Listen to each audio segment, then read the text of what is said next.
Hello दोस्तों, pick the fight civil service में आप सभी का स्वागत है। जैसा कि आप सभी जानते हैं कि हमारे इस चैनल के माध्यम से करंट अफेयर की श्रृंखला चलाई जा रही है। ये वीडियो भी उसी का हिस्सा है और इस वीडियो में हम आपको बिहार करंट अफेयर, ठीक है, बिहार करंट अफेयर और उसके साथ राष्ट्रीय और अंतर्राष्ट्रीय घटनाओं की बात की जाएगी। और जो ये करंट अफेयर है वो बिहार में आयोजित होने वाले जितने भी एग्जाम है, चाहे वो 69th बीपीएससी हो, बिहार शिक्षक भर्ती 2023 हो या बिहार दरोगा हो, इसके अलावा जितना भी एग्जाम आयोजित होगा बिहार में, उसके अगर आप हमारे करंट अफेयर को फॉलो करते हैं तो आपका एक भी क्वेश्चन नहीं छूटेगा।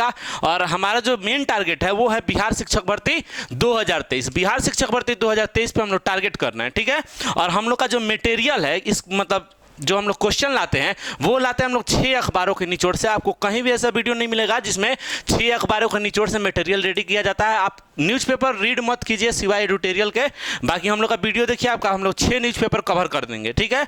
और इस वीडियो में हम लोग देखिए, हम लोग जिला वार करंट ला रहे हैं, ठीक है। हर जिला का हम लोग वीडियो के पहले एक एक जिला ला रहे हैं। ऑलमोस्ट हम लोग 10-12 जिला कर चुके हैं और 10-12 जिला करने उसी सिलसिले में आज बात होगी वैशाली की। कौन जिला का बात होगा? वैशाली का। तो यहाँ वैशाली नहीं लिखा, हम लिख देते हैं वैशाली, प्रिंटिंग मिस्टेक है, ठीक है, ये टाइपिंग मिस्टेक है। तो आज बात होगी वैशाली जिला की।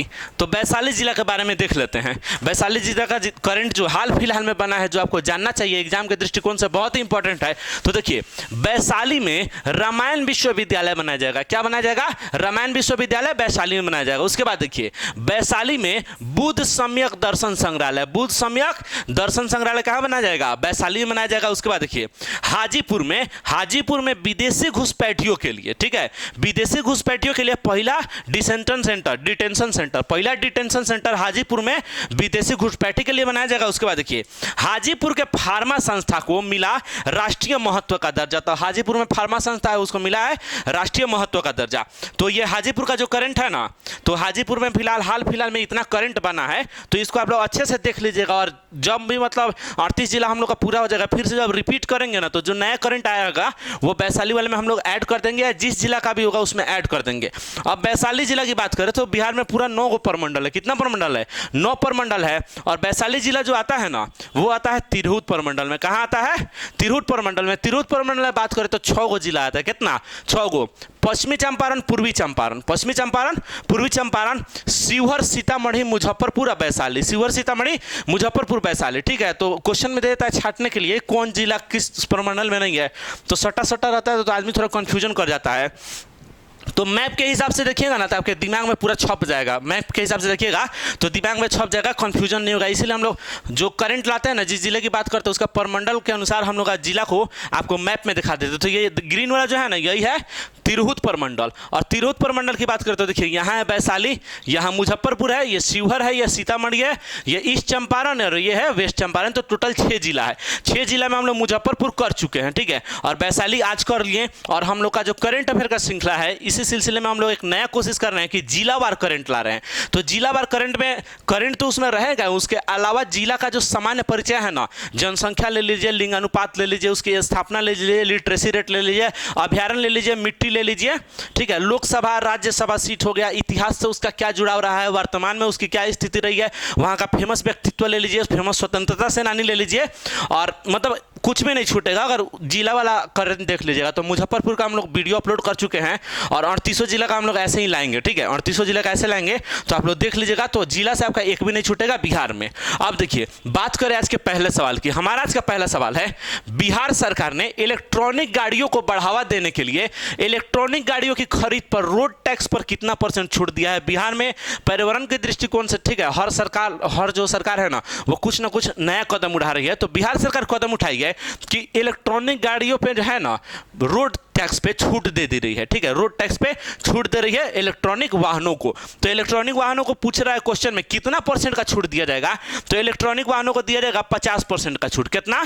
50% का छूट दिया जाएगा रोड टैक्स पे। रोड टैक्स पे 50% का छूट। और इलेक्ट्रॉनिक वाहन की जब बात आ रही है, तो इलेक्ट्रॉनिक वाहन में हम लोग देखेंगे कि जो उत्तर प्रदेश सरकार है वो अपने जो सरकारी विभाग होता है उसमें जितना गाड़ी है ना, सबको इलेक्ट्रॉनिक करने की बात कर रही है। सबको इलेक्ट्रॉनिक करने की बात कर रही है, मतलब उससे अब धुआं वगैरह नहीं होगा, तो पर्यावरण को नुकसान नहीं पहुंचेगा। तो उत्तर प्रदेश सरकार का यह पहल है, याद कर लीजिएगा, क्योंकि हाल फिलहाल का घटना है, इसीलिए पूरा बहुत सुर्खियों में रहा था, क्योंकि पहला मतलब सर राज्य है जो ऐसा कर रहा है, ठीक है। सरकारी यूज में जितना भी गाड़ी है उसको इलेक्ट्रॉनिक कर देगा, ठीक है। और बिहार सरकार रोड टैक्स पे 50% का छूट देगा। बात करें इस क्वेश्चन का डिस्कशन की, तो इसका डिस्कशन देखिए, रोड टैक्स पर छूट देने में, ठीक है, देने से पटना में मई 2023 तक इलेक्ट्रॉनिक गाड़ियों की संख्या कितनी हो गई है? 24,800। कितना? 24,800। जब टैक्स में छूट दिया गया है 50% का, तो लोग कितना वाहन खरीद लिया? 24,800 वाहन पहुंच गया, ठीक है। और बात करें बिहार के परिवहन मंत्री की, तो परिवहन मंत्री है शीला कुमारी। कौन है? शीला कुमारी है बिहार की परिवहन मंत्री। और बात करें भारत के परिवहन मंत्री, तो ये है नितिन गडकरी। कौन है? नितिन गडकरी है भारत के परिवहन मंत्री, ठीक है। आगे देखेंगे तो देखिए, इस क्वेश्चन में हम लोग लाए हैं कि बिहार में बहुत सारे अभ्यारण्य है, ठीक है। तो जो सबसे ज़्यादा इंपॉर्टेंट है, और हम लोग पूरा कवर करा देंगे, उसका टेंशन मत लीजिएगा, बस वीडियो का आप लोग को डेली देखना है। तो देखिए, बात हो रही है भीम बांध जीव अभ्यारण्य। भीम बांध जीव अभ्यारण्य की बात करें तो ये कहाँ है? ये है मुंगेर में। कहाँ है? मुंगेर में है। मुंगेर में है, ठीक है। ये कहाँ है? मुंगेर में है। मुंगेर में है, ठीक है। भीम बांध जीव अभ्यारण्य मुंगेर में है। गौतम बुद्ध वन जीव अभ्यारण्य, गौतम बुद्ध वन जीव अभ्यारण्य ये है गया में। कहाँ है? गया में है। कहाँ है? गया में है गौतम बुद्ध जीव अभ्यारण्य। उसके बाद देखिए, कांवर झील पक्षी अभ्यारण्य। कांवर झील पक्षी अभ्यारण्य की बात करें तो यह है बेगूसराय में। कहाँ है? बेगूसराय में। बेगूसराय, ठीक है। ये हो गया बेगूसराय में हो गया। अब देखिए, हम लोग कलर बदल देते हैं ताकि आप लोग को स्पष्ट हो जाएगा। उसके बाद देखिए, कैमूर वन जीव अभ्यारण्य, ठीक है। कैमूर वन जीव अभ्यारण्य, कैमूर की बात करें तो यह है मुंगेर में, ठीक है। कैमूर वन जीव अभ्यारण्य कहाँ है? मुंगेर में, ठीक है। मुंगेर में है कैमूर वन जीव अभ्यारण्य। उसके बाद देखिए, नागी डैम पक्षी अभ्यारण्य। नागी डैम पक्षी अभ्यारण्य, तो नागी डैम पक्षी अभ्यारण्य की बात करेंगे तो यह है जमुई में। कहाँ है? जमुई में है नागी डैम पक्षी अभ्यारण्य। जमुई में है नागी डैम पक्षी अभ्यारण्य। उसके बाद देखिए, नकटी डैम पक्षी अभ्यारण्य। नकटी डैम पक्षी अभ्यारण्य की बात करें तो यह भी है जमुई में, ठीक है। जमुई में हम लोग सब बच्चा मतलब संयुक्त रूप से याद करता है नागी नकटी पक्षी अभ्यारण्य। नागी नकटी पक्षी अभ्यारण्य कहाँ है? जमुई में। उसके बाद देखिए, पंथ या राजगीर वन जीव अभ्यारण्य। पंथ या राजगीर वन जीव अभ्यारण्य तो नालंदा में है। कहाँ है? नालंदा में। नालंदा में, ठीक है। नालंदा में है, ठीक है। और देखिए, ये नागी नकटी जो पक्षी अभ्यारण्य है ना, इसमें बिहार का पहला पक्षी महोत्सव का आयोजन किया गया था जिसका नाम था कलरव। क्या नाम था? कलरव। तो ये देख लीजिएगा अच्छे से, बहुत इंपॉर्टेंट है, मतलब एकदम ऑन टंग रहना चाहिए, एकदम जबान पे। पूछ देगा तो दिक्कत हो जाएगा। देखिए, 2 नंबर क्वेश्चन है, बिहार में कहाँ स्थित किंग ऑफ कश्मीर के नाम से मशहूर सुल्तान यूसुफ शाह चक्र के मजार पर महबूबा मुफ्ती ने चादर पोशी की है? तो महबूबा मुफ्ती चादर पोशी की है, जिसको किसके मजार पे? सुल्तान यूसुफ चक्र के मजार पे, ठीक है, जिनको किंग ऑफ कश्मीर के नाम से मशहूर हैं ये। तो विपक्ष दलों का जो बैठक है ना, वो पटना में हुआ था। उसी सिलसिले में पूरे भारत के जो विपक्ष के दल, विपक्षी नेता हैं, वो आए थे पटना में और यहाँ पे उनकी मीटिंग हुई थी। तो जम्मू कश्मीर से महबूबा मुफ्ती भी आई थी। तो यहाँ के जो किंग ऑफ कश्मीर कहा जाता है किसको? यूसुफ शाह चक्र को इनके मजार पे ये चादर पोशी की थी, ठीक है। तो पूछ रहा है कि वो मजार कहाँ है? तो मजार स्थित है बिहार शरीफ में। कहाँ स्थित है? बिहार शरीफ में वो मजार स्थित है, ठीक है। बिहार शरीफ में मजार स्थित है। तो ये तो वन लाइनर है, ठीक है। तो वन लाइनर देख लीजिएगा ऐसे ही। और इस क्वेश्चन के बारे में डिस्कशन की बात करें तो अभी जनगणना की, मतलब आपका जो क्वेश्चन होगा ना, उसमें जनगणना से 110% क्वेश्चन होगा। हमेशा पूछता है जनगणना से क्वेश्चन। तो जब जनगणना से क्वेश्चन पूछेगा ना, तो देखिए, हम लोग लाए हैं जनगणना से, हम लोग हमेशा कुछ कुछ ला रहे हैं। कुछ दिन कल के वीडियो में हम लोग लिंगानुपात लाए थे 2011 का लिंगानुपात की बात किए थे। आज बात कर रहे हैं साक्षरता की। आज बात हो गई साक्षरता की। तो देखिए, जनगणना 2011 के अंतिम आंकड़ों के अनुसार, ठीक है, बिहार में साक्षरता दर कितना है? 61.680। 61.80 है साक्षरता दर, ठीक है। साक्षरता दर कितना है? 61.80। उसके बाद देखिए, इसमें पुरुष साक्षरता की बात करें तो 71.2%। कितना? 71.2%। 71.2% है। और महिलाओं की साक्षरता दर की बात करें तो वो है 51.5%। 51.5%, मतलब पुरुष से 20 को कम है महिला का। 51.2 महिला और 71.2 पुरुष, ठीक है। 51.5 है तो वो पॉइंट वाला थोड़ा हल्का फुल्का चलता है, ठीक है। मोटा मोटी पॉइंट के आगे वाला याद कर लीजिएगा तो पकड़ा जाएगा। 71-51 ज़्यादा वाला पुरुष का, कम वाला महिला का, ठीक है। और देखिए, सर्वाधिक साक्षरता दर बात करें किस जिले में है, ठीक है। सर्वाधिक साक्षरता दर की बात करें तो वो है रोहतास में। रोहतास में कितना है? 73.37% है रोहतास में। और न्यूनतम की बात करें, सबसे कम कहाँ है? पूर्णिया में 51.8% है साक्षरता दर। रोहतास की बात करें तो बिहार में सबसे ज़्यादा गेहूं और चावल का उत्पादन रोहतास में होता है। तो ये वाला डाटा एकदम इंपॉर्टेंट है, इसमें से आप कुछ भी छोड़ने वाला नहीं है, अकवास बकवास कुछ भी नहीं है, तो पूरा देख लीजिएगा। और ये तो आ गया कि ओवरऑल बोल रहा है, तो ओवरऑल के बाद देख लीजिए पुरुष और महिला का हम लोग अलग अलग करके लाए हैं। तो देखिए सर्वाधिक पुरुष साक्षरता दर की बात करें तो वो है रोहतास में 82.88% है, 82.88% है रोहतास में पुरुष वाला, ठीक है।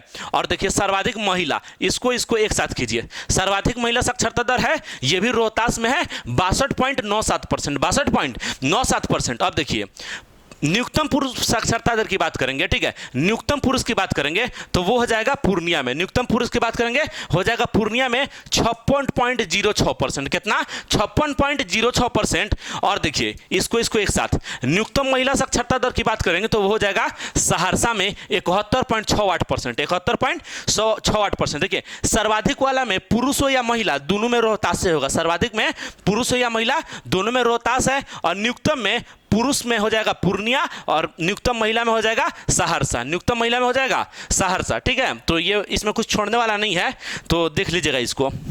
नेक्स्ट क्वेश्चन की बात करें तो नेक्स्ट में है हम लोग का बिहार के किस अस्पताल में देश का पहला 30 बेड का विशिष्ट योग अस्पताल बनेगा, 30 बेड का विशिष्ट योग अस्पताल बनेगा, ठीक है। तो ये क्वेश्चन तो आप लोग समझ रहे हैं, इसमें समझाने की कुछ जरूरत नहीं है कि 30 बेड का योग अस्पताल बनाया जा रहा है किस अस्पताल में, तो वो अस्पताल है एम्स पटना, एम्स पटना। देखिए बिहार में एगो एम्स है जो पटना में है, दूसरा का एम्स की बात करें, दूसरे एम्स की बात करें तो दूसरा एम्स खुलेगा दरभंगा में, कहाँ खुलेगा, दरभंगा में। स्पेसिफिक प्लेस पूछ देगा कहाँ, तो शोभन बाईपास के पास, कहाँ शोभन बाईपास के पास, क्योंकि सोलर फ्लोटिंग प्लांट जो दरभंगा में खुलेगा उसका स्पेसिफिक प्लेस पूछ दिया था 68वीं में, ठीक है। तो ये देख लीजिएगा एम्स होगा पटना, दूसरा एम्स हो जाएगा दरभंगा, दूसरा तारामंडल हो जाएगा दरभंगा, बिहार का दूसरा चिड़ियाघर कहाँ हो जाएगा, अररिया में होगा, कहाँ होगा, अररिया में। तो दूसरा याद रखिएगा, पहला वाला तो जो है एजिजिट है, तो ये क्वेश्चन का आंसर हो गया एम्स पटना, इसमें 30 बेड का विशिष्ट योग अस्पताल बनेगा, ठीक है। नेक्स्ट देखिए, अच्छा देखिए ये बिहार के 6 व्यक्ति हैं, ठीक है, बिहार के 6 व्यक्ति हैं जिनको भारत रत्न मिला है, क्या मिला है, भारत रत्न मिला है। तो इसको देख लीजिएगा क्योंकि बिहार स्पेशल अगर पूछेगा तो पूछने की संभावना बहुत ज़्यादा है, ठीक है।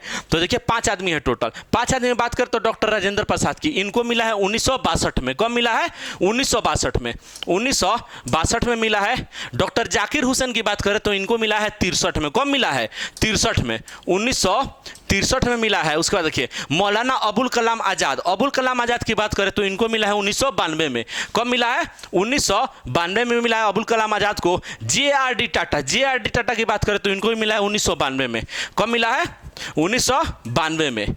अब देखिए जयप्रकाश नारायण को मिला है 1999 में, 1999 में। और सबसे लेटेस्ट पूछ देगा ना तो सबसे लेटेस्ट मिला है बिस्मिल्लाह खान को, किसको मिला है, बिस्मिल्लाह खान को सबसे लेटेस्ट मिला है, जो मिला है 2001 में। 2001 के बाद बिहार के किसी भी व्यक्ति को नहीं मिला है भारत रत्न, ठीक है। बिस्मिल्लाह खान का संबंध बिहार के बक्सर के डुमराव से था, ठीक है। ये शहनाई बजाते थे काशी विश्वनाथ के मंदिर में।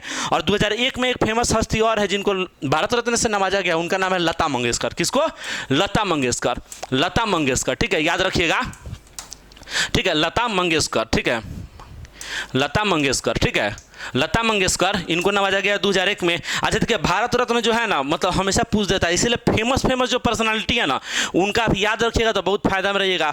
हम क्या करते हैं ना फेमस पर्सनालिटी वाला कर लेते हैं, टोटल जितना फेमस है ना उसका हम लोग कर लेते हैं। तो देखिए भारत रत्न की बात करेंगे तो ये स्टार्ट हुआ था कब से, 1954 से स्टार्ट हुआ था, ठीक है। 1954 से भारत रत्न स्टार्ट हुआ है। और जब स्टार्ट हुआ है ना तो 3 आदमी को दिया गया था। और देखिए भारत रत्न होता है ना जो साल में 3 ही आदमी को दिया जाता है, 3 से ज़्यादा को नहीं दिया जाता है, 3 से ज़्यादा को नहीं दिया जाता है। देखिए 1954 से स्टार्ट हुआ था, ठीक है। और 3 आदमी को दिया गया था, 3 आदमी में थे सर्वपल्ली राधाकृष्ण,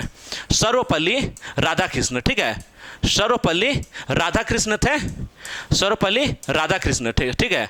सर्वपल्ली राधाकृष्ण को मिला था पहली बार। एक आदमी थे, दूसरे थे सी राजगोपालाचारी, कौन थे, सी राजगोपालाचारी, ठीक है, सी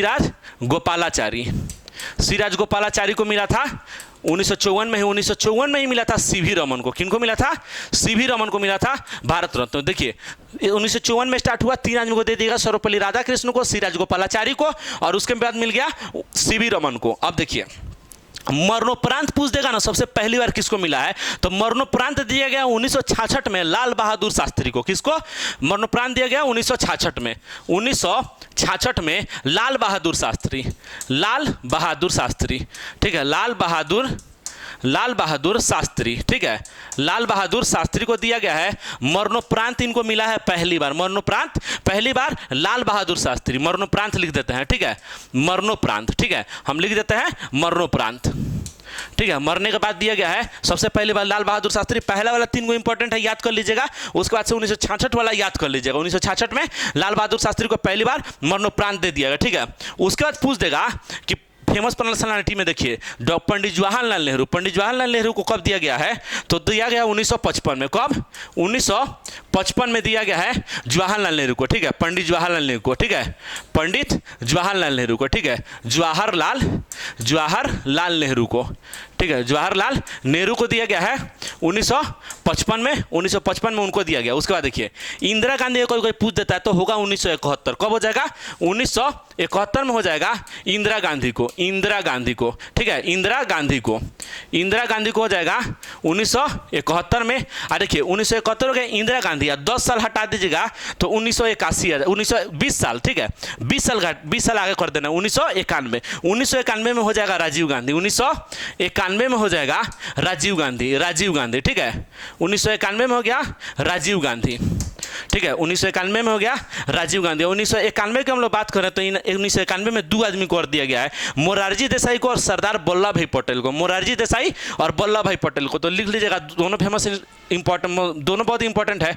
तो सरदार वल्लभ भाई पटेल, सरदार पटेल लिख दे रहे हैं, सरदार पटेल को मिला है 1991 में, और मोरारजी देसाई को, किसको मोरारजी देसाई को, ठीक है, मोरारजी देसाई, हम फेमस जितना है लोग ना उन लोगों का नाम लिखवा रहे हैं, तो मोरारजी देसाई हो गया। तो 1955 पंडित जवाहरलाल नेहरू, 1971 इंदिरा गांधी, अब 20 साल हटा दीजिएगा तो राजीव गांधी, सरदार वल्लभ भाई पटेल, अब मोरारजी देसाई, ठीक है। इसके बाद देखिए मदर टेरेसा की बात करें तो 1980 में मिला है। कब 1980 में मिला है मदर टेरेसा को, किसको मदर टेरेसा को, ठीक है, मदर टेरेसा को मिला है 1980 में। अब देखिए 10 साल आगे आ जाइए, 10 साल आगे आ जाइएगा तो भीमराव अंबेडकर को 1990 में मिला है, BR अंबेडकर लिख देते हैं, BR अंबेडकर, ठीक है, AMBDKAR, ठीक है, अंबेडकर, ठीक है, भीमराव अंबेडकर को मिला है 1990 में, और 1990 में मिला है आपको नेल्सन मंडेला को, किसको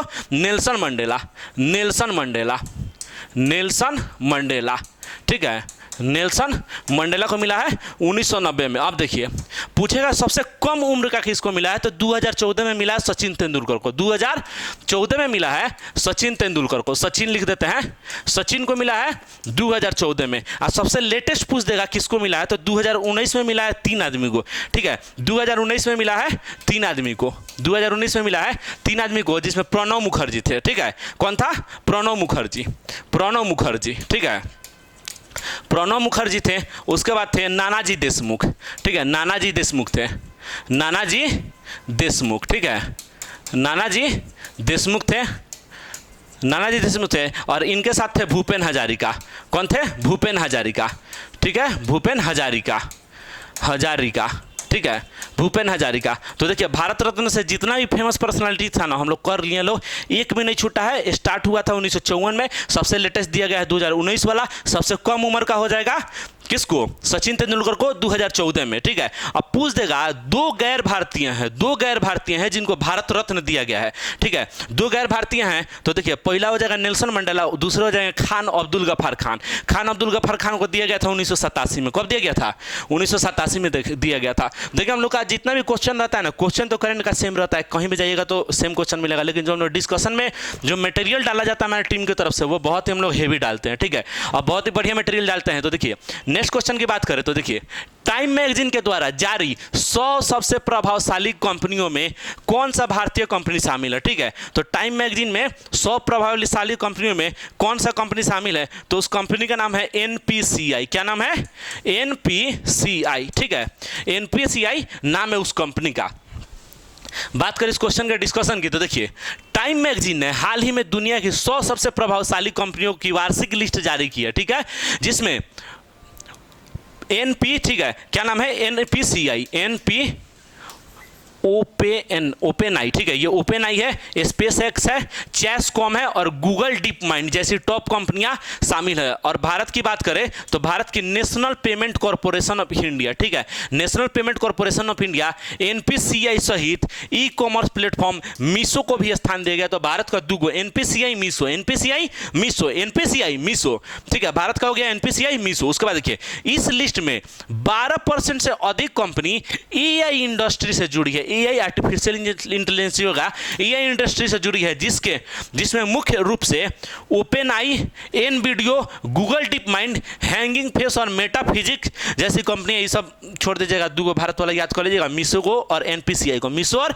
एनपीसीआई, टाइम मैगजीन वाला जो है ना बहुत इंपॉर्टेंट है, ठीक है, और खास है। अब देखिए कुछ बैंक का विलय हो गया है बड़े बड़े बैंकों में, ठीक है, तो वही हम लाए हैं कि ये 5 गो बैंक है ना, 5 गो बैंक में विलय हुआ है कुछ अदर बैंक का, ठीक है, तो हम विलय वाला बहुत पूछ रहा है आजकल, सेट में भी बहुत ज़्यादा क्वेश्चन आ रहा है, इसीलिए सोचा आप लोगों को डिस्कशन करा देते तो आप लोगों को भी याद हो जाएगा। तो देखिए बात हो रही है इंडियन बैंक की, तो इंडियन बैंक में विलय हुआ है इलाहाबाद बैंक का, किसका, इलाहाबाद बैंक का, इलाहाबाद, इलाहाबाद, ठीक है, इलाहाबाद बैंक का विलय हुआ है किस बैंक में, इंडियन बैंक में। अब देखिए केनरा बैंक में विलय हुआ है सिंडिकेट बैंक का, किसका, सिंडिकेट, किसका, सिंडिकेट, ठीक है, सिंडिकेट का विलय हुआ है किसमें, सिंडिकेट, ठीक है, सिंडिकेट बैंक, ठीक है, सिंडिकेट बैंक का विलय हो गया है केनरा बैंक में। उसके बाद देखिए बैंक ऑफ बड़ौदा, ठीक है, बैंक ऑफ बड़ौदा में 2 गो बैंक का विलय हुआ है, विजया और देना, विजया प्लस देना लिख देते हैं, विजया प्लस देना, ठीक है, सब नाम से आप लोग वाकिफ होंगे, लेकिन दे देता ऑप्शन में कंफ्यूजन में बहुत गलत होता है, इसीलिए एकदम कंफर्म कर लीजिएगा, बैंक ऑफ बड़ौदा में विजया और देना का। उसके बाद देखिए पंजाब नेशनल बैंक में 2 गो हुआ है, एगो हुआ है यूनाइटेड बैंक ऑफ इंडिया, किसका, यूनाइटेड बैंक ऑफ इंडिया, ठीक है, यूनाइटेड बैंक ऑफ, दो हुआ है, तो देखिए एक हुआ है ओरिएंटल बैंक ऑफ इंडिया, किसका, oriental bank of India, oriental, ठीक है, पहले ये वाला लिख लीजिए, ओरिएंटल बैंक का हुआ है, ओरिएंटल का, ठीक है, ओरिएंटल बैंक ऑफ इंडिया, ठीक है, ओरिएंटल बैंक ऑफ इंडिया, ठीक है, ऑफ इंडिया, ठीक है, ओरिएंटल बैंक ऑफ इंडिया का हुआ है। उसके बाद देखिए इसकी बात करें तो इसमें हो जाएगा यूनाइटेड बैंक, इसमें नहीं, इसमें दूसरे नंबर पे हो जाएगा यूनाइटेड, ठीक है, यूनाइटेड, ठीक है, यूनाइटेड बैंक हो जाएगा, ठीक है, यूनाइटेड बैंक हो जाएगा, ठीक है, और आंध्रा में हो जाएगा यूनियन का, यूनियन, ठीक है, यूनियन बैंक। इसमें थोड़ा हम गड़बड़ा गए थे यूनाइटेड और यूनियन में, ठीक है, लेकिन अब एकदम पूरा 100% सही हो गया है। तो आंध्रा में हो जाएगा यूनियन बैंक का, पंजाब नेशनल में हो जाएगा यूनाइटेड का। तो यूनाइटेड और यूनियन में कंफ्यूज मत खाइएगा, हम भी थोड़ा हल्का गड़बड़ा गए हैं, लेकिन अब सही हो गया। देखिए आंध्रा बैंक है ना, तो आंध्र हो गया साउथ में, तो साउथ में समझ लीजिएगा कोई यूनियन है, ठीक है, यूनियन है, आंध्रा लोगों का यूनियन है, किसका, आंध्रा लोगों का यूनियन है। और यूनाइटेड मत याद कीजिएगा, यूनाइटेड यूनियन में बस यही कंफ्यूजन होता था, मेरा भी यही हो गया। तो देखिए अभी सही है, तो आंध्रा में हो जाएगा यूनियन का, आंध्रा लोगों का क्या है, यूनियन है। आंध्रा से आप अंधा भी याद कर सकते हैं कि अंधे लोगों का यूनियन है, किसका यूनियन है, अंधे लोगों का यूनियन है। पंजाब नेशनल बैंक की बात करें तो देखिए ओरिएंटल बैंक ऑफ इंडिया और United bank, Oriental bank of India और United bank. Bank of Baroda में 2 गो, विजया और देना, उसके बाद देखिए केनरा बैंक में बात करें तो सिंडिकेट बैंक कहाँ, केनरा में। उसके बाद देखिए इंडियन बैंक इलाहाबाद, ई से इंडियन, ई से इलाहाबाद, या ऐसे याद हो तो, नहीं तो इलाहाबाद कहाँ है, इंडिया में है, इलाहाबाद कहाँ है, तो इंडिया में है, तो ये याद कर लीजिएगा, ठीक है। इतने ही बैंक है जिसमें विलय हुआ, पूरा का पूरा ला दिए हैं, एक बार देख लीजिएगा अच्छे से, सुनिएगा 2-3 बार तो याद हो जाएगा। नेक्स्ट वीडियो में हम लोग फिर से इसको कवर करेंगे। रिवीजन बहुत होता है ना हम लोग, क्वेश्चन मतलब नया आपको 3-4 दिन बाद देखने को मिलेगा, या हल्का ही देखने को मिलेगा, लेकिन रिवीजन बहुत ज़्यादा मिलेगा। देखिए नेक्स्ट क्वेश्चन है नासा के आर्मिस प्रोग्राम, ठीक है, नाटा का ऑटोमिक, ठीक है, यहाँ ऑटोमिक हो जाएगा, ऑटोमिक प्रोग्राम में हाल ही में कौन सा देश शामिल है, ठीक है, ऑटोमिक हो जाएगा। नासा के ऑटोमिक प्रोग्राम में कौन सा देश शामिल हुआ है हाल ही में, तो नासा में शामिल हुआ है कौन, भारत। नासा में कौन शामिल हुआ है, भारत हुआ है। देखिए, भारत ने हाल ही में एटॉमिक समझौते में शामिल होने का फैसला किया है, जो समान विचारधारा वाले देशों को नागरिक अंतरिक्ष अन्वयन मंच पर साथ लाता है। ठीक है, इसके तहत नासा और इसरो 2024 में क्या करेगा, लोग अंतर्राष्ट्रीय अंतरिक्ष स्टेशन के लिए एक संयुक्त मिशन पर भी सहमत हुए हैं। 2024 में संयुक्त मिशन किसके द्वारा, नासा और इसरो के द्वारा, नासा और इसरो के द्वारा। उसके बाद देखिए, एटॉमिक समझौता 21वीं सदी में नागरिक अंतरिक्ष अन्वयन के लिए डिजाइन किया गया है। ठीक है, जो एक गैर बाध्यकारी समझौता है। तो नासा और इसरो समझौता किया है। ठीक है, नासा और इसरो समझौता किया है। ठीक है, तो ये याद कर लीजिएगा। 2024 में एक अंतरिक्ष स्टेशन पे समझौता हुआ है, वो भी देख लीजिएगा। देखिए, नेक्स्ट क्वेश्चन की बात करें तो ocean ring of yoga, ocean ring of yoga का आयोजन किसके द्वारा किया गया है। देखिए, योगा अंतर्राष्ट्रीय मतलब योगा दिवस, विश्व योगा दिवस जो है ना, अंतर्राष्ट्रीय योगा दिवस, वो हाल फिलहाल में बीता है। तो बहुत सारा वर्ल्ड रिकॉर्ड बना है। मोदी जी गए थे यूएस से, यूनाइटेड नेशन में, वहाँ योगा किए तो 135 देश का लोग भाग लिया।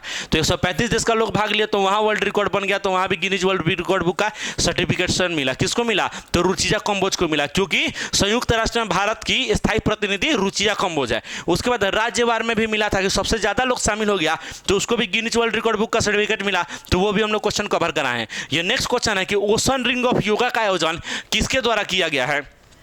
तो जो ओशन रिंग ऑफ योगा का आयोजन है ना, वो इंडियन नेवी के द्वारा किया गया। किसके द्वारा, इंडियन नेवी के द्वारा किया गया ओशन रिंग ऑफ योगा का। ये उसी की तस्वीर है, उसी की तस्वीर है। ठीक है, अब देखिए, अंतर्राष्ट्रीय योग दिवस 2023 के अवसर पर इंडियन नेवी द्वारा ओशन रिंग ऑफ योगा का आयोजन किया गया। ठीक है, आयुष मंत्रालय ने रक्षा मंत्रालय और अन्य मंत्रालयों के समन्वयन से ओशन रिंग ऑफ योगा कार्यक्रम की योजना बनाई थी। ठीक है, कौन कौन मंत्रालय है, आयुष मंत्रालय है, रक्षा मंत्रालय है और अन्य भी कुछ मंत्रालय है। इसी ने इसकी मतलब योजना बनाई थी। उसके बाद देखिए, भारत के प्रधानमंत्री नरेंद्र मोदी की पहल पर दिसंबर 2014 में, कब, दिसंबर 2014 में संयुक्त राष्ट्र महासभा यूएनजीए द्वारा 21 जून को अंतर्राष्ट्रीय योग दिवस के रूप में मान्यता दी गई। मान्यता दिए गए थे 2014 में। मनाया जाता है 15 से, मनाया जाता है 15 से याद रखिएगा, मनाया जाता है। मान्यता मिला था 14 से, 14 नहीं याद करना है, मनाया जाता है 15 से। ये क्वेश्चन का डिस्कशन हो गया। अब देखिए, अब बात करते हैं हम लोग कुछ दिवस की।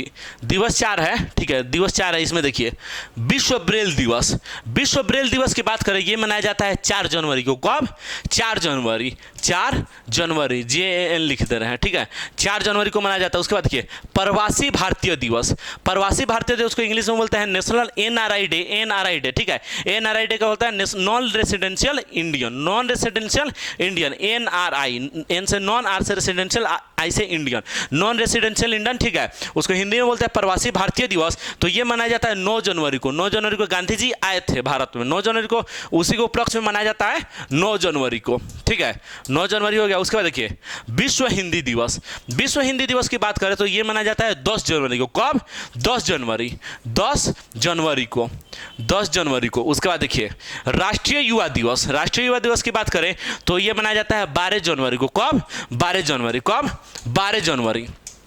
अब देखिए, ये तो हो गया विश्व हिंदी दिवस। अब पूछ देगा राष्ट्रीय हिंदी दिवस को हम मनाते हैं, तो राष्ट्रीय हिंदी दिवस की हम लोग बात करें तो वो मनाते हैं 14 सितंबर, 14 सितंबर को। ठीक है, यहाँ राष्ट्रीय लिख देते हैं, राष्ट्रीय से आप लोग याद कर लीजिएगा। ठीक है, राष्ट्रीय से याद कर लीजिएगा लोग कि राष्ट्रीय हिंदी दिवस हो जाएगा कब, 14 सितंबर को। राष्ट्रीय हिंदी दिवस 14 सितंबर हो गया। उसके बाद देखिए, यहाँ दिया है राष्ट्रीय युवा दिवस, राष्ट्रीय युवा दिवस है 12 जनवरी। आप पूछ देगा अंतर्राष्ट्रीय युवा दिवस, तो डेट रहेगा सेम, डेट कितना रहेगा, सेम। तो डेट सेम रहेगा तो 12 कर लीजिए, जनवरी को जो कर लीजिएगा अगस्त, अगस्त हो गया। अगस्त में हो जाएगा विश्व युवा दिवस, विश्व युवा दिवस, विश्व युवा। ठीक है, विश्व युवा लिख देते हैं, विश्व युवा हो जाएगा।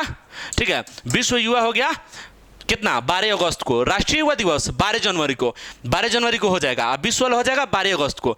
विश्व हिंदी दिवस हो जाएगा 10 जनवरी को। राष्ट्रीय वाला पूछेगा तो 14 सितंबर, राष्ट्रीय हिंदी दिवस 14 सितंबर। उसके बाद देखिए, प्रवासी भारतीय दिवस है 9 जनवरी, प्रवासी भारतीय दिवस है 9 जनवरी। ठीक है, आप पूछ देगा विश्व प्रवासी दिवस, विश्व प्रवासी दिवस पूछेगा तो 9 दूनी कितना होता है, 18, 9 दूनी 18। ये था जनवरी में, वो हो जाएगा दिसंबर में। जनवरी था, वो हो जाएगा दिसंबर में। दिसंबर में हो जाएगा विश्व प्रवासी, क्या हो जाएगा, विश्व प्रवासी दिवस, प्रवासी। ठीक है, विश्व प्रवासी दिवस। देखिए, हम लोग जो ये मटेरियल रेडी किया है ना, इसमें 4 ही इसीलिए लाए हैं क्योंकि विश्व भी बताना था और भारत भी बताना था, तो बहुत ज़्यादा हौचपच हो जाता ना, इसीलिए हम लोग बहुत कम लाए हैं, नहीं तो 4 को हम लोग मतलब कभी डिस्कशन में लाते भी नहीं है। तो 4 4 8 हो गया डिस्कशन, ये अच्छे से याद कर लीजिएगा और रिलेट करके याद कीजिएगा। ब्रेल दिवस का तो हो जाएगा 4 जनवरी, प्रवासी हो जाएगा 9 जनवरी, अब विश्व प्रवासी पूछेगा तो 9 दूनी 18, ये था जनवरी में, वो हो जाएगा दिसंबर में हो जाएगा विश्व प्रवासी। उसके बाद देखिए विश्व हिंदी पूछेगा तो 10 जनवरी, और राष्ट्रीय हिंदी पूछ देगा तो 14 सितंबर, 10 जनवरी 14 सितंबर राष्ट्रीय वाला। उसके बाद देखिए राष्ट्रीय युवा पूछ देगा तो हो जाएगा 12 जनवरी, अब विश्व युवा पूछ देगा तो 12 का 12 डेट सेम रखिएगा, और जनवरी यहां था तो यहां कर दीजिएगा 12 अगस्त, 12 अगस्त को हो जाएगा विश्व युवा दिवस। और देखिए नेक्स्ट क्वेश्चन की हम लोग बात करें, मतलब स्क्रीनशॉट लेना होगा तो ले लीजिएगा, याद होगा तो कर लीजिएगा, नहीं तो हम लोग नेक्स्ट वीडियो अगर कंटिन्यू वाचिंग कीजिएगा ना हम लोग का वीडियो, तो हम लोग रिवीजन कराएंगे तो सुनते सुनते याद हो जाएगा। लिखने के लिए तो बहुत सारा मटेरियल हो जाएगा, लिख के केवल कॉपी में पड़ा रहता है, ठीक है। देखिए नेक्स्ट क्वेश्चन की हम लोग बात करें तो देखिए अमेरिकी कांग्रेस में के संयुक्त सत्र को 2 बार संबोधित करने वाले पहले भारतीय प्रधानमंत्री कौन बने हैं? तो किसको संबोधित किए हैं? अमेरिकी कांग्रेस को। किसको? अमेरिकी कांग्रेस को संयुक्त सत्र को 2 बार संबोधित किए हैं। तो कौन प्रधानमंत्री है जो पहले बने हैं भारतीय? तो वो है हमारे नरेंद्र मोदी। तो मोदी जी 2 बार संबोधित करते हैं अमेरिकी कांग्रेस को, ठीक है। देखिए इसके डिस्कशन की बात करें तो देखिए पीएम मोदी अमेरिकी कांग्रेस के संयुक्त सत्र को, ठीक है, यहाँ सत्र हो जाएगा, मिसप्रिंट है, सत्र को 2 बार संबोधित करने वाले पहले भारतीय प्रधानमंत्री बन गए हैं, ठीक है। और इसका देखिए इजराइल के प्रधानमंत्री बेंजामिन नेतन्याहू के बाद वह ऐसा करने वाले दूसरे हैं। ये 2 हो गए अंतर्राष्ट्रीय लेवल पे, राष्ट्रीय लेवल पे पूछेगा तो 1 नंबर का है, ठीक है। इसके पहले पीएम मोदी कब किए थे? तो 2016 में अमेरिकी कांग्रेस को संयुक्त मतलब संबोधन किए थे, ठीक है। अमेरिकी कांग्रेस को 2016 में संबोधित किए थे।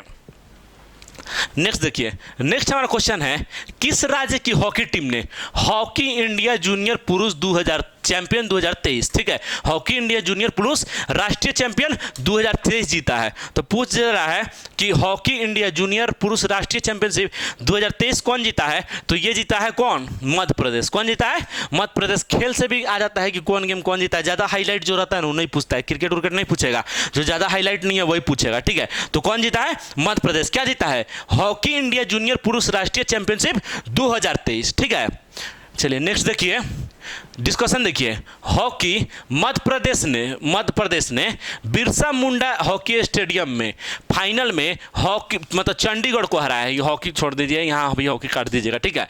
देखिए मध्य प्रदेश ने बिरसा मुंडा स्टेडियम में फाइनल में चंडीगढ़ को हराया है। किसको हराया है? चंडीगढ़ को हराया है। कितना संस्करण था? तो 13वां संस्करण था, 13वां संस्करण था हॉकी इंडिया जूनियर पुरुष, ठीक है, राष्ट्रीय चैंपियनशिप 2023 का, ठीक है।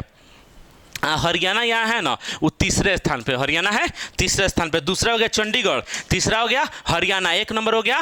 1 नंबर कौन हो गया? मध्य प्रदेश। 1 नंबर मध्य प्रदेश, दूसरा चंडीगढ़, तीसरा हरियाणा। ये गोल वोल मत देखिएगा, वो फालतू फालतू बात है, ठीक है। चलिए देखिए अब पुरस्कार है 3-4 गो, ठीक है। सबसे लेटेस्ट वाला है 2022 लिखा है, तो का 23 वाला भी मिला ही नहीं है, इसीलिए हम लोग 2022 लिख दिया है।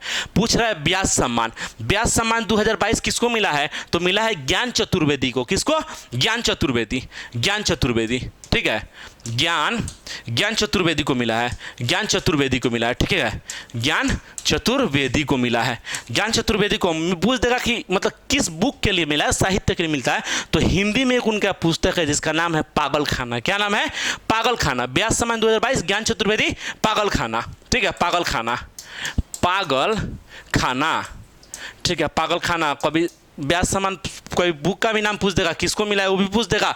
अब पूछ देगा कितना नंबर का है, तो 32वां नंबर का मिला है। कितना नंबर का? तो 32वां नंबर वाला मिला है। हम कलर चेंज करके लिख देते हैं, तो 32 यहाँ लिख देते हैं, 32 लिख देता है, ठीक है। 32 नंबर का है, सॉरी एक सेकंड, कलर चेंज नहीं हुआ क्या? 32 लिख देता है, ठीक है, 32 लिख देता है, 32 नंबर का था। उसके बाद देखिए सरस्वती सम्मान। सरस्वती सम्मान 2022 की बात करें तो ये मिला है शिव शंकरी को। किसको मिला है? शिव शंकरी, शिव शंकरी, शिव शंकरी, ठीक है। किसको मिला है? शिव शंकरी को मिला है, शिव शंकरी को मिला है, ठीक है। ये भी कितना था? 32वां नंबर का था, ठीक है, 32वां नंबर का था। इनकी जो कृति है ना, मतलब किसके लिए मिला है? तो इनकी कृति है सूर्यवंशम, सूर्यवंशम, ठीक है। क्या नाम है? सूर्यवंशम, सूर्यवंशम, ठीक है, सूर्यवंशम, सूर्यवंशम, ठीक है। सूर्यवंशम के लिए इनको मिला है।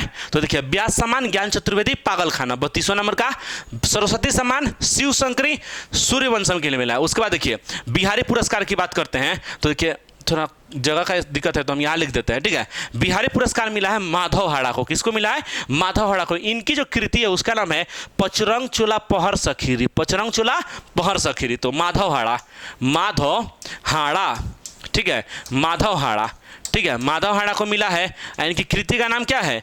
पचरंग चोला पहन सखीरे। पचरंग चोला पहर सखीरी, पहर सखीरी, पहर सखीरी, पहर सखीरी, ठीक है, पचरंग चोला पहर सखीरी। उसके बाद देखिए ये जो शिव शंकरी का है ना सूर्यवंशम, ये तमिल भाषा में, कौन भाषा में है?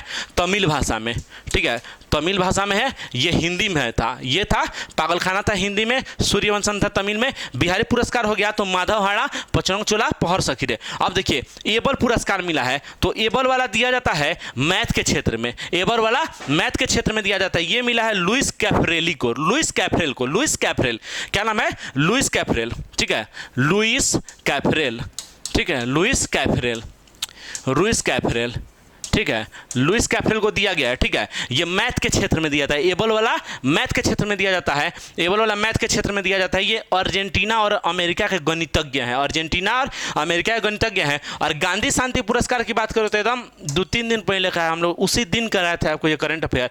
तो गांधी शांति पुरस्कार 2021 ही अभी दिया गया है। तो ये दिया गया है उत्तर प्रदेश में एक प्रिंटिंग प्रेस है जिसका नाम है गीता प्रेस। गीता प्रेस को मिला है गांधी शांति पुरस्कार, तो गीता प्रेस लिख देते हैं, गीता प्रेस, ठीक है, गीता प्रेस को दिया गया है। दिया गया था तो ठीक था, लेकिन इसमें 1 करोड़ रुपया मिलता है। तो करंट बना था गांधी शांति, किसको दिया गया? तो गीता प्रेस को। लेकिन जब पैसा दिया गया तो ये पैसा नहीं लिया, पैसा नहीं लिया है, पैसा को स्वीकार नहीं किया है, तो इसके लिए भी ये करंट में आया था, ठीक है, इसके लिए भी ये बहुत फेमस हुआ था। तो ये वाला देख लीजिएगा, ये बहुत ही इंपॉर्टेंट है, एकदम चारों का चारों एकदम लेटेस्ट है। तो व्यास सम्मान हो गया ज्ञान चतुर्वेदी पागलखाना हिंदी भाषा के लिए। उसके बाद देखिए हिंदी भाषा के साहित्य के लिए सरस्वती सम्मान की बात करें तो शिव शंकरी हो गया, सूर्यवंशम जो तमिल में है, ठीक है, सूर्यवंशम जो पुस्तक है वो तमिल में है। एबल पुरस्कार की बात करें तो लुइस कैफरेल, ठीक है, लुइस कैफरेल जो गणितज्ञ है अर्जेंटीना और अमेरिका के, ठीक है। उसके बाद है गांधी शांति पुरस्कार मिला है गीता प्रेस को जो उत्तर प्रदेश का है, ठीक है, गीता प्रेस उत्तर प्रदेश का, इसको मिला है। चलिए आगे हम लोग आएंगे। तो देखिए ये थोड़ा एक होता है ना आधुनिक होते जा रहा है कृषि, उसके उसी के लिए है ये। देखिए face authentication, face authentication feature, face जो होता है ना स्कैन कर लेता है, ऑथेंटिकेशन लिखा है कि फेस स्कैन करके, हम थोड़ा प्रोनाउंसिएशन नहीं हो पा रहा है। फेस ऑथेंटिफिकेशन फीचर के साथ पीएम किसान मोबाइल ऐप, ठीक है, पीएम किसान मोबाइल ऐप, ठीक है। तो इसमें क्या होगा, फेस स्कैन हो जाएगा, फिंगरप्रिंट का और वॉइस वगैरह ये सब या आइरिस का जो स्कैन होता है ना वो सब नहीं होगा। किसान जो है ना मोबाइल से फेस का स्कैन कर लेंगे। तो पूछ रहा है कि किसने लॉन्च किया है, किसने लॉन्च किया है? तो इस क्वेश्चन की बात करें तो इसको लॉन्च किया है नरेंद्र सिंह तोमर जो कृषि मंत्री हैं, नरेंद्र सिंह तोमर लॉन्च किए हैं, ठीक है। किसान लोगों के लिए लॉन्च हुआ है कि गाँव में बैठे बैठे अपने फेस का स्कैन करके और होता है ना कि हेल्प वगैरह ले जाएंगे कृषि के मामले में। देखिए कृषि मंत्री नरेंद्र सिंह तोमर ने फेस ऑथेंटिकेशन फीचर के साथ पीएम किसान मोबाइल ऐप लॉन्च किया, पीएम किसान मोबाइल ऐप फेस ऑथेंटिकेशन के साथ। उसके बाद देखिए इस सुविधा की मदद से कोई भी किसान दूर दराज घर बैठे भी आसानी से बिना ओटीपी या फिंगरप्रिंट के ही फेस स्कैन कर ई-केवाईसी को पूरा कर सकेगा, ठीक है, ई-केवाईसी को पूरा कर सकेगा। उसमें आपको मोबाइल का ओटीपी का भी जरूरत नहीं है और फिंगरप्रिंट का भी जरूरत नहीं है, केवल फेस का स्कैनिंग हो जाएगा तो ई-केवाईसी हो जाएगा, ठीक है। पीएम किसान दुनिया की सबसे बड़ी डीबीटी योजनाओं में से एक है, ठीक है। इसके तहत किसानों को 6,000 रुपया सालाना राशि 3 किस्तों में सीधे हस्तांतरित की जाती है। 6,000 रुपये है ना सीधे अकाउंट में आता है, 2,000 का 3 किस्त आता है, 2,000 का 3 किस्त आता है जो सीधे अकाउंट में आता है, ठीक है। तो ये इसका डिस्कशन था, देख लीजिएगा, पहली बार है कि कृषि के मामले में फेस स्कैनिंग का आया है, ठीक है। नेक्स्ट हम लोग देखेंगे तो देखिए अंतर्राष्ट्रीय ओलंपिक दिवस प्रतिवर्ष कब मनाया जाता है। तो बात हो रही है अंतर्राष्ट्रीय ओलंपिक दिवस प्रतिवर्ष कब मनाया जाता है, तो 23 जून को मनाया जाता है अंतर्राष्ट्रीय ओलंपिक डे, ठीक है। 23 जून को मनाया जाता है। वन लाइनर है, इसमें डिस्कशन हल्का फुल्का देख लीजिए इसका। देखिए अंतर्राष्ट्रीय ओलंपिक दिवस दुनिया भर में प्रतिवर्ष 23 जून को मनाया जाता है। कब? 23 जून को। यह दिवस अंतर्राष्ट्रीय ओलंपिक समिति की स्थापना के उपलक्ष्य में मनाया जाता है। अंतर्राष्ट्रीय ओलंपिक समिति की स्थापना के उपलक्ष्य में मनाया जाता है।